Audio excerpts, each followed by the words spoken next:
Hello guys, welcome to my channel. हमारा आज का टॉपिक है बर्थ कंट्रोल। आप इसे पॉपुलेशन कंट्रोल भी कह सकते हो। देखो, बर्थ कंट्रोल क्या होता है? बर्थ कंट्रोल का मतलब होता है प्रेगनेंसी को प्रिवेंट करना, अवॉइड करना। क्या कहलाता है? बर्थ कंट्रोल कहलाता है।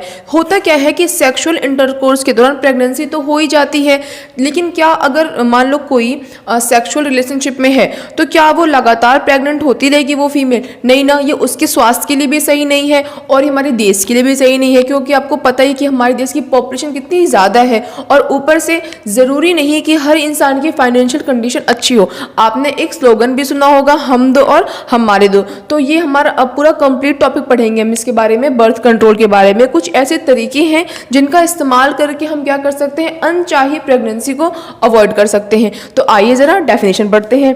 देखो, कह रहा है कि the prevention of pregnancy in women by preventing fertilisation is called contraception. आप इसे मार्क कर लेना, ठीक है।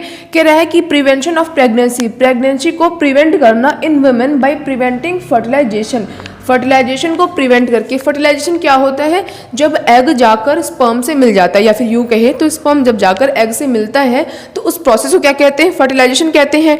और जब फर्टिलाइजेशन होगा तभी तो प्रेगनेंसी होगी, और अगर फर्टिलाइजेशन नहीं होगा तो प्रेगनेंसी भी नहीं होगी। तो कुछ ऐसे तरीके हैं जिनका इस्तेमाल करके हम क्या कर सकते हैं, प्रेगनेंसी को अवॉइड कर सकते हैं। वो कौन कौन से तरीके हैं? इधर देखो, लिखा हुआ है barrier method, chemical method, IUCD and surgical method. ये 4 मेथड हम इसमें पढ़ेंगे। बट एक और मेथड भी है, नेचुरल मेथड, जो कि आपकी बुक में नहीं है बट फिर भी आपको जानना ज़रूरी है। देखो, नेचुरल मेथड में क्या होता है कि सेफ सेक्सुअल इंटरकोर्स, जो सेक्सुअल संबंध होता है वो सेफ दिनों में बनाना, जैसे कि पीरियड्स के 1 हफ्ते पहले और पीरियड्स के 1 हफ्ते बाद। इस समय जो रिलेशनशिप बनते हैं वो बिल्कुल सेफ होते हैं। देखो, वैसे तो कोई भी चीज़ 100% गारंटी नहीं देती है, बट फिर भी ये क्या होता है, सेफ होता है, ठीक है। तो इस दौरान अगर कोई बंदा सेक्सुअल रिलेशनशिप में रह रहा है तो वो प्रेगनेंसी को अवॉइड कर सकता है। दूसरा एक और तरीका होता है जिसमें हम कहते हैं क्विक विड्रॉल। लाइक कि अगर मान लो जब किसी का रिलेशन है तो इजैकुलेशन के दौरान क्या हो जाए, जब स्पर्म निकलने वाला हो तो उसके पहले ही वो क्या कर ले, पेनिस को विड्रॉल कर ले वजाइना से, ताकि जो स्पर्म निकल रहा है वो वजाइना के अंदर ना जाए। जब स्पर्म ही वजाइना के अंदर नहीं जाएगा तो फर्टिलाइजेशन कहाँ से होगा, ठीक है। अब देखो, अब हम पढ़ते हैं हमारा कौन सा मेथड, बैरियर मेथड, ठीक है। देखो, बैरियर मेथड में क्या होता है, आपने कॉन्डम सुना होगा। तो जो मेल होते हैं वो क्या करते हैं, वो कॉन्डम का यूज़ करते हैं पेनिस के ऊपर, जो कि एक प्लास्टिक रबर लाइक शीट होती है, ठीक है। इससे क्या होता है कि जो स्पर्म होता है वो वजाइना में नहीं जा पाता है, वो उसी जो उनका वो कॉन्डम होता है ना उसमें कलेक्ट हो जाता है। और वैसे एक फीमेल भी यूज़ करती है, उन्हें हम कैप्स भी कहते हैं, सर्वाइकल कैप्स भी कहते हैं, डायफ्राम भी कहते हैं। वो भी एक कप लाइक का शेप होता है जो कि फीमेल की वजाइना में फिट हो जाता है। अगर देखो, फीमेल की अगर वजाइना में क्या हो गया, एक कप फिट हो गया है, तो सेक्सुअल इंटरकोर्स के दौरान क्या होगा, जो पेनिस है वो उसे स्पर्म तो निकलेगा बट वो जाकर एग से नहीं मिल पाएगा। देखो, वैसे तो मैंने आपको पूरा रिप्रोडक्शन में अच्छे से समझा रखा है, बट अगर आपने वीडियो नहीं देखी तो जाकर चेक कर सकते हो। बट फिलहाल के लिए ये ओवरी है, इसमें क्या होता है, एग, और ओवरी से जब एग निकल के कहाँ आता है, फिलोपियन ट्यूब, या फिर ये कह लो ओविडक्ट में, और जब यहाँ से स्पर्म जाता है कहाँ पर, ओविडक्ट तक, तभी तो फर्टिलाइजेशन होता है। और अगर यहाँ पर क्या होगा, कैप होगा, तो स्पर्म तो जा ही नहीं पाएगा ना। जब स्पर्म ही नहीं जा पाएगा तो फर्टिलाइजेशन कहाँ से होगा, और जब फर्टिलाइजेशन नहीं होगा तो प्रेगनेंसी भी नहीं होगी। तो देखो, कह रहा है कि बैरियर मेथड में क्या यूज़ करते हैं हम, फिजिकल डिवाइस, कॉन्डम कह लें जो कि मेल यूज़ करते हैं, एंड डायफ्राम जिसे सर्वाइकल कैप भी कहते हैं, वो कौन यूज़ करता है, फीमेल यूज़ करती हैं, ठीक है। तो कॉन्डम को यूज़ कहाँ करते हैं, male, by putting them as a covering on the penis. Penis के ऊपर एक कवर, मैंने भी बताया, प्लास्टिक शीट रबर लाइक होती है, जिसको वो क्या करते हैं, पेनिस को वो कवर कर लेते हैं, जिससे कि स्पर्म जाकर फीमेल की वजाइना तक नहीं पहुंच पाता है, ठीक है। अब देखो क्या कह रहा है, डायफ्राम और सर्वाइकल कैप्स जो कि कौन यूज़ करता है, फीमेल, वो क्या करती हैं, putting it in the vagina to cover the cervix, ठीक है। वो अपनी वजाइना में उसको रख लेती हैं जिससे कि जो सर्विक्स होता है वो कवर हो जाता है, जिससे कि जो स्पर्म है वो यूट्रस तक या फिर कहें तो फेलोपियन ट्यूब तक ट्रेवल नहीं कर पाता है। That's it. हाँ, एक बात और, जो कॉन्डम है, कॉन्डम के यूज से क्या होता है, एसटीडी को भी प्रिवेंट किया जा सकता है, जैसे कि गोनोरिया, एड्स, सिफिलिस, इन सब चीज़ों को क्या किया जा सकता है, प्रिवेंट किया जा सकता है। तो आपके एग्जाम में क्वेश्चन आ सकता है कि वो कौन सा मेथड है जिसका इस्तेमाल करके एसटीडी को भी प्रिवेंट किया जा सकता है। तो आप लिखोगे बैरियर, बैरियर में कॉन्डम का यूज करके एसटीडी को प्रिवेंट किया जा सकता है। That's it. अब देखो यहाँ लिखा था वही कि बेनिफिट ऑफ कॉन्डम क्या है कि वो प्रोटेक्ट करता है पर्सन फ्रॉम एसटीडी। कब, एक बात और, ऐसा नहीं कि अगर आप कॉन्डम यूज कर रहे हो तो आपको एसटीडी नहीं होगा, अगर आपके पार्टनर को एसटीडी है तो उससे आपको एसटीडी नहीं होगा। ठीक है, अब देखो आगे नेक्स्ट मेथड क्या था हमारा, केमिकल मेथड। तो केमिकल मेथड में क्या होता है, 2 टाइप्स ऑफ पिल्स होती हैं। एक होती है ओरल पिल्स जो कि हम मुंह के रास्ते खाते हैं, और एक होती है वजाइनल पिल्स जिसे फीमेल अपनी वजाइना के अंदर रखती हैं। ठीक है, आजकल एक इंजेक्शन भी आ रहे हैं, बट अभी हम सिर्फ क्या पढ़ेंगे, oral pills and vaginal pills. ठीक है, तो देखो ओरल पिल्स में क्या होता है कि oral pill contain hormones which stop the ovaries from releasing ovum. ठीक है, जो ओरल पिल्स होती हैं वो क्या करती हैं, उनके पास हार्मोन्स होता है जो कि क्या करती हैं, जो हमारी ओवरीज होती है उसको ओवम यानी कि एग को रिलीज करने से प्रिवेंट करती हैं। जब ओवरी से एग ही रिलीज नहीं होगा तो फर्टिलाइजेशन कैसे होगा। ठीक है, अब देखो नेक्स्ट क्या कह रहा है, वजाइनल पिल्स क्या होता है, वो एक केमिकल कंटेन करती हैं जिसका नाम क्या होता है, स्पर्मिसाइड। आप इसको मार्क कर लो, क्या नाम होता है उसका, स्पर्मिसाइड्स। ये क्या करता है, जो कि विच किल्स द हार्मोन, नहीं, विच किल्स द स्पर्म। ठीक है, स्पर्मिसाइड्स क्या करता है, स्पर्म को किल कर देता है। जब स्पर्म ही मर जाएगा तो फर्टिलाइजेशन कैसे होगा। ठीक है, तो इसका इस्तेमाल करके भी हम क्या कर सकते हैं, प्रेगनेंसी को अवॉइड कर सकते हैं। That's it. आप इसका स्क्रीनशॉट ले लो, मैं बाकी के जो 2 मेथड्स हैं वो पढ़ाती हूँ। सो गाइज, अब हम पढ़ते हैं हमारा थर्ड जो मेथड है उसके बारे में, जो कि है IUCD। ठीक है, तो चलो देखो होता क्या है ये कि IUCD का फुल फॉर्म क्या होता है, intra uterine contraceptive device. Intra मतलब अंदर, यूट्राइन मतलब यूटरस के अंदर, कॉन्ट्रासेप्टिव मतलब गर्भ निरोधक, पता ही है, और डिवाइस मतलब यंत्र। ठीक है, तो अब इसका मतलब पढ़ते हैं। देखो नाम से ही पता चल रहा है कि कोई ऐसा डिवाइस जो कि कहाँ पे होगा, यूटरस के अंदर होगा, जो कि क्या करेगा, कॉन्ट्रासेप्शन करेगा, यानी कि प्रेगनेंसी को अवॉइड करेगा। ठीक है, तो देखो होता क्या है कि आपने सुना होगा कॉपर टी। देखो मैंने डायग्राम इसीलिए बनाया है, ये डायग्राम मैंने ऐसे रफली बना दिया है, इससे आप जज मत करना। मैंने अच्छे से डायग्राम बना रखा है जिसमें मैंने पूरी वीडियो भी बना रखी है। ठीक है, तो ये तो मैंने बस यूं ही बना दिया। ठीक है, बस आपको ये डिवाइस दिखाने के लिए कि देखो ये हमारा क्या है, फीमेल रिप्रोडक्टिव सिस्टम। ठीक है, तो जो ये यूटरस है ना, देखो इसके अंदर क्या प्लेस किया गया है, कॉपर टी शेप का है, इसीलिए इसका नाम क्या है, इसीलिए इसका नाम क्या है, कॉपर टी। ठीक है, ये किसका बना हुआ होता है, ये कॉपर का बना हुआ होता है, इसीलिए गोल्डन येलोइश ब्राउन कलर का होता है। ठीक है, अब देखो ये करता क्या है, लिखा हुआ है कि IUCD called copper T is also very effective. ठीक है, ये भी बहुत ही क्या होता है, इफेक्टिव होता है। It is placed inside the uterus. ये कहाँ पे लगाया जाता है, ये यूटरस के अंदर। देखो हम इसे खुद से नहीं लगा सकते, जो कॉन्डम था उसे हम खुद से लगा सकते थे, जो डायफ्राम था जो फीमेल यूज करती थी उसे भी हम खुद से लगा सकते हैं, वो सेफ होता है। वो इंटरकोर्स के 6 आवर बाद तक भी मतलब वो हम अपनी बॉडी में उसको रख सकते हैं, उसके बाद हम उसे निकाल सकते हैं। ठीक है, तो ये हम खुद से कर सकते हैं, बट कॉपर टी को हम खुद से प्लेस नहीं कर सकते हैं।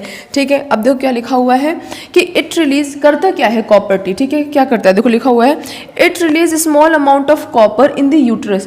ये कुछ अमाउंट का जो कॉपर होता है ये यूटरस में रिलीज करता रहता है, क्योंकि कॉपर का है तो क्या रिलीज करेगा, कॉपर रिलीज करेगा। ठीक है, फिर वो करता क्या है, मैंने बता दिया कि वो स्मॉल अमाउंट का कॉपर यूटरस में रिलीज करता रहता है, which prevent sperm from reaching the ovary. जिससे क्या होता है, जो स्पर्म होता है वो ओवरी तक नहीं पहुंच पाता है। जैसे देखो एक बात बताओ, इसने क्या कर दिया है, एरिया को ब्लॉक कर दिया। मान लो यहाँ से पेनिस आया, स्पर्म रिलीज हुआ तो यहीं से जाकर वो क्या हो जाएगा, खत्म हो जाएगा ना, क्योंकि आगे तो ये जा ही नहीं पाएगा। तो ये एक तो क्या काम करता है, ये स्पर्म को जाने भी नहीं देता है। ठीक है, और एक बात और कि क्योंकि कॉपर रिलीज हो रहा है तो उससे क्या होता है ना, जो स्पर्म की जो मोबिलिटी होती है, जो मूवमेंट होती है वो बहुत स्लो हो जाती है, वो जाकर एग से मिल ही नहीं पाता है। जब एग से मिल ही नहीं पाएगा तो फर्टिलाइजेशन तो होगा नहीं, अगर नहीं फर्टिलाइजेशन हुआ तो प्रेगनेंसी भी नहीं होगी। बट और क्योंकि जब मैं बोलती हूँ बट तो वो बहुत ज़्यादा इंपॉर्टेंट बात होती है। ठीक है, लेकिन होता क्या है ना कि बहुत लोगों को ना ये कॉपर टी ना क्या कहते हैं उसको, सूट नहीं करता बिल्कुल, उनको ना इचिंग, जलन और बहुत सारी दिक्कतें उनको ना होती रहती है। तो इसलिए ये जरूरी नहीं है, जिनको सूट कर जाए उनके लिए बहुत अच्छी बात है, बट ज़रूरी नहीं कि सबको सूट करे। हाँ, और एक बात और कि जो हमारा कॉपर टी है, जो हमारा ये डिवाइस है, इसको यूज़ करने से हम STD से नहीं बच सकते हैं। अगर पार्टनर को STD है तो फीमेल को भी STD हो जाना है, ठीक है। अब देखो नेक्स्ट पढ़ते हैं। देखो वही लिखा था, copper T can't protect her from STD की। जो अगर कॉपर टी हमने मान लो मैंने लगा रखा है, या फिर मान लो किसी ने भी लगा रखा है, तो अगर उसके पार्टनर को क्या हो रखा है, STD है, तो वो फीमेल उससे बच नहीं सकती, उसको भी हो जाएगा। सो बेटर कि क्या करें, मेल क्या करें, कॉन्डम यूज़ करें, ठीक है।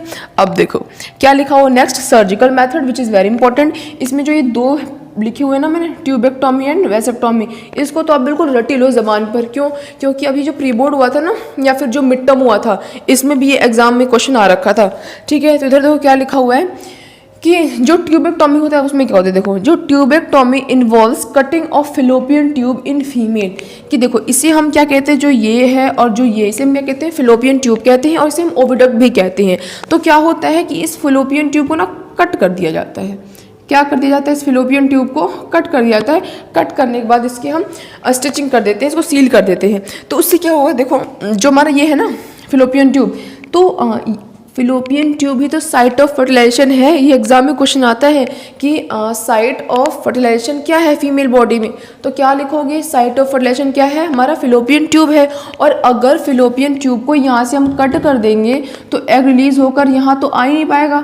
जब एग इधर आ ही नहीं पाएगा, तो अगर मान लो स्पर्म बॉडी के अंदर चला भी जाता है तो फर्टिलाइजेशन पॉसिबल नहीं है, क्योंकि अब क्या होगा, यहाँ पे एग इधर तो आ ही नहीं पा रहा है, तो एग यहाँ पे क्या पड़े पड़े क्या करेगा।